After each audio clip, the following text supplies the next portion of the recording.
আসসালামু আলাইকুম এভরিওয়ান। সকাল বিকেলের নাস্তা এবং বাচ্চাদের টিফিনের জন্য তৈরি করে দেখাচ্ছি দারুণ মজার একটি রেসিপি। আজকে তৈরি করে দেখাবো এগ স্যান্ডউইচ। আর একই ভিডিওতে দুইভাবে এগ স্যান্ডউইচ তৈরি করে দেখাচ্ছি। এগ স্যান্ডউইচ তৈরি করতে যেমন কম সময় লাগে আর খেতে অসম্ভব মজার হয়ে থাকে। আশা করছি আজকের রেসিপি আপনাদের কাছে ভালো লাগবে। ভালো লেগে থাকলে আমার চ্যানেলটা সাবস্ক্রাইব করে পাশেই থাকবেন। এগ স্যান্ডউইচ তৈরি করার জন্য আমি একটা বাটিতে 2টা সিদ্ধ ডিম নিয়ে নিয়েছি। এবার ডিমগুলোকে একটা কাঁটা চামচ দিয়ে ছোট ছোট টুকরো করে কেটে নিচ্ছি। আপনারা চাইলে এই কাজটা ছুরি দিয়েও করে নিতে পারেন, তবে আমার কাছে কাঁটা চামচ দিয়ে করতেই বেশি ভালো লাগে, তাই আমি কাঁটা চামচ দিয়ে করে নিচ্ছি। তবে খেয়াল রাখতে হবে ডিমটাকে একদম ম্যাশ করে ফেলা যাবে না। ডিমটা যাতে ছোট ছোট টুকরো হয় সেদিকে খেয়াল রাখতে হবে। ডিমের ঝুড়িটা তৈরি করে নেওয়া হয়ে গেছে। এবার এর মধ্যে অ্যাড করে দিচ্ছি গাজর। আমি এখানে 1 টেবিল চামচ পরিমাণ গাজর নিয়ে নিচ্ছি। আপনাদের টেস্ট অনুযায়ী বাড়িয়ে কমিয়ে অ্যাড করে নিতে পারবেন। এরপর অ্যাড করে দিচ্ছি শসাও আমি 1 টেবিল চামচ পরিমাণ দিয়ে দিচ্ছি আর ছোট ছোট কুচি করে কেটে নিয়েছি। দিয়ে দিচ্ছি মেয়োনিজ। আমি এখানে 2 টেবিল চামচ পরিমাণ মেয়োনিজ দিয়ে দিচ্ছি। এরপর অ্যাড করে দিচ্ছি হাফ টিস্পুন পরিমাণ গোলমরিচের গুঁড়ো। দিয়ে দিচ্ছি স্বাদমতো কিছুটা লবণ। সবশেষে অ্যাড করে দিচ্ছি 1 চামচ পরিমাণ লেবুর রস। এই লেবুর রসটা দেওয়ার কারণে স্যান্ডউইচের যেমন স্বাদ বাড়বে, তেমনি ডিমের যে একটা ফ্লেভার থাকে সেটাও অনেকটা কমে আসবে। এবার সব উপকরণগুলো খুব ভালোভাবে একসাথে একটু মিশিয়ে নিচ্ছি। আমার ডিমের মিশ্রণটা ভালোভাবে মিশিয়ে নেওয়া হয়ে গেছে। এবার স্যান্ডউইচগুলো তৈরি করে নেব। স্যান্ডউইচ তৈরির জন্য আমি এখানে হোয়াইট ব্রেড নিয়ে নিয়েছি। এবার একটা ছুরি দিয়ে ব্রেডের সাইডের অংশগুলো কেটে নিচ্ছি। এতে করে স্যান্ডউইচটা দেখতে ভালো লাগে। আর ব্রেডের সাইডের এই ব্রাউন অংশগুলো দিয়ে খুব সহজেই ব্রেড ক্রাম্ব তৈরি করে নেওয়া যায়। কেটে নেওয়া হয়ে গেলে এবার আমি স্যান্ডউইচটা তৈরি করে নিচ্ছি।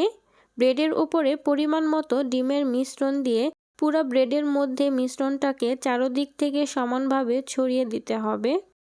আপনাদের টেস্ট অনুযায়ী ডিমের মিশ্রণটা বাড়িয়ে কমিয়ে অ্যাড করে নিতে পারেন। ডিমের মিশ্রণটা দিয়ে দেয়া হয়ে গেলে এবার আরেকটি ব্রেড এই ব্রেডের উপরে দিয়ে হালকা হাতে চেপে চেপে একটু সেট করে দিতে হবে। এবার স্যান্ডউইচটাকে মাঝখান বরাবর কেটে নিচ্ছি।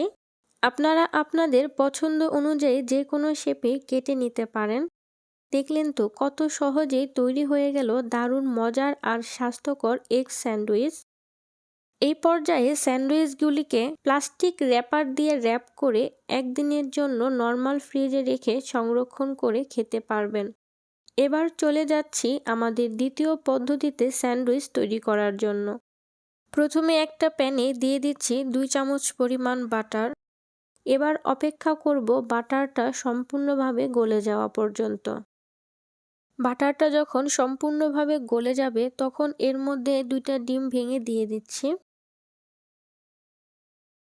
ডিমগুলো দিয়ে দেওয়া হয়ে গেলে দিয়ে দিচ্ছি স্বাদমতো কিছুটা লবণ আর অ্যাড করে দিচ্ছি 1 চিমটি পরিমাণ গোলমরিচের গুঁড়ো। এবার চুলার আঁচ লো রেখে ডিমগুলোকে স্ক্র্যাম্বল করে নেব। ডিমগুলোকে খুব বেশি কুক করব না। ডিমটা যখন ভালোভাবে জমাট বেঁধে যাবে তখনই চুলা থেকে নামিয়ে নেব। ডিমটা খুব বেশি কুক করলে অনেকটাই হার্ড হয়ে যাবে, তখন ডিমটা খেতে ভালো লাগবে না। আমার ডিমটা স্ক্র্যাম্বল করে নেওয়া হয়ে গেছে, চুলা থেকে নামিয়ে নিচ্ছি। আবারও প্যানের মধ্যে দিয়ে দিচ্ছি 1 চামচ পরিমাণ বাটার। বাটারটা যখন খুব ভালোভাবে মেল্ট হয়ে যাবে তখন এর মধ্যে দিয়ে দিচ্ছি হোয়াইট ব্রেড। ব্রেডটা দেওয়ার সাথে সাথেই আমি ব্রেডটাকে উল্টিয়ে নেব। এতে করে বাটারটা ব্রেডের দুদিকেই ভালো মতো মিশে যাবে। এক সাইড ভেজে নেওয়া হয়ে গেলে আমি ব্রেডটাকে উল্টে দিচ্ছি আর উল্টে পাল্টে ব্রেডটাকে আমি টোস্ট করে নিয়েছি। এবার চুলা থেকে নামিয়ে নিচ্ছি। এবার স্যান্ডউইচগুলি তৈরি করার পালা। একটা ব্রেডের ওপরে আমি 1 টেবিল চামচ পরিমাণ মেয়োনিজ নিয়ে মেয়োনিজটাকে ব্রেডের উপরে খুব ভালোভাবে স্প্রেড করে দিচ্ছি। এবার এর মধ্যে অ্যাড করে দেব 1 চামচ পরিমাণ টমেটো সস।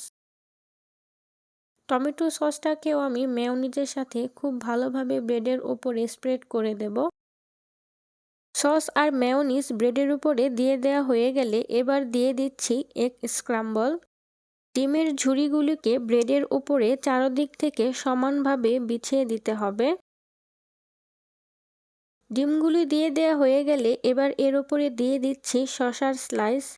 আমি এখানে শসা দিয়েছি, আপনারা চাইলে শসার সাথে টমেটো স্লাইস করে দিতে পারেন। এবার একইভাবে আমি আরেকটি ব্রেডের উপরেও মেয়োনিজ লাগিয়ে নিচ্ছি। মেয়োনিজটা মেখে নেওয়া হয়ে গেলে সামান্য পরিমাণে টমেটো সসও নিয়ে নিয়েছি। সব কিছু দিয়ে দেওয়া হয়ে গেলে এবার একটা ব্রেড আরেকটা ব্রেডের উপরে রেখে হালকা হাতে চেপে চেপে একটু সেট করে নিচ্ছি।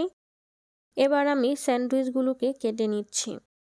দেখলেন তো কত সহজেই তৈরি করে নেওয়া যায় দারুণ মজার আর স্বাস্থ্যকর এই এগ স্যান্ডউইচ। যারা ভাবতে থাকেন সকালের নাস্তা বা বাচ্চাদের টিফিনে ঝটপট কি তৈরি করে নেওয়া যায়, আশা করছি আজকের রেসিপি তাদের কাছে উপকারে আসবে। এমন আরও মজার মজার রেসিপি পেতে অবশ্যই আমার চ্যানেলটা সাবস্ক্রাইব করে পাশের বেল বাটনটা অন করে রাখবেন। লাইক, কমেন্ট, শেয়ার করতে ভুলবেন না। সবাই ভালো থাকবেন, সুস্থ থাকবেন। আল্লাহ হাফেজ।